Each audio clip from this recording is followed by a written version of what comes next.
الحمدللہ رب العالمین والصلاة والسلام علی اشرف الانبیاء والمرسلین وعلی آلہ وصحبہ اجمعین اما بعد فاعوذ باللہ من الشیطان الرجیم بسم اللہ الرحمن الرحیم کل نفس ذائقۃ الموت صدق اللہ مولانا العظیم۔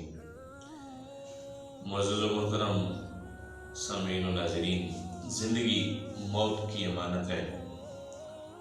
موت زندگی کے پیچھے پیچھے ہمیشہ چل رہی ہوتی ہے۔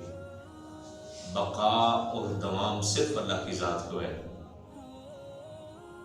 اور حضور نبی کریم صلی اللہ علیہ وسلم کا ارشاد پاک ہے کہ قبر انسان کو ایک دن میں کئی بار بلاتی ہے، اور جب کوئی بدکار بندہ مر جاتا ہے اور قبر کی آغوش میں جاتا ہے تو قبر اس سے گفتگو کرتی ہے۔ قبر اس کو کہتی ہے کہ میری پشت کے اوپر چلنے والوں میں سے سب سے مبعوث ترین، سب سے منحوس ترین، سب سے اکھڑ مزاج، سب سے بدکار شخص تو تھا، اب تو میری آغوش میں آیا، تو دیکھ میں تیرے ساتھ کیا سلوک کرتی ہوں۔ سرکار دو عالم صلی اللہ علیہ وسلم ارشاد فرماتے ہیں کہ قبر اس کے اوپر اتنی تنگ ہو جاتی ہے کہ ایک سائڈ کی پسلیاں دوسری سائڈ کے اندر پیوست ہوتی ہیں۔ راوی کہتا ہے کہ سرکار دو عالم صلی اللہ علیہ وسلم نے اپنی انگلیاں یوں انگلیوں میں ڈال دی،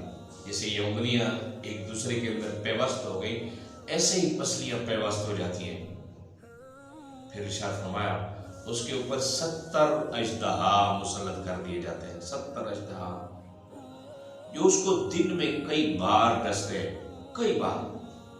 پھر سرکار دو عالم صلی اللہ علیہ وسلم نے فرمایا کہ اگر ان اژدہا میں سے ایک اژدہا اس قبر سے نکل کر صرف پھونک مار دے تو دنیا قیامت تک کبھی سبزہ نہیں اگائے گی۔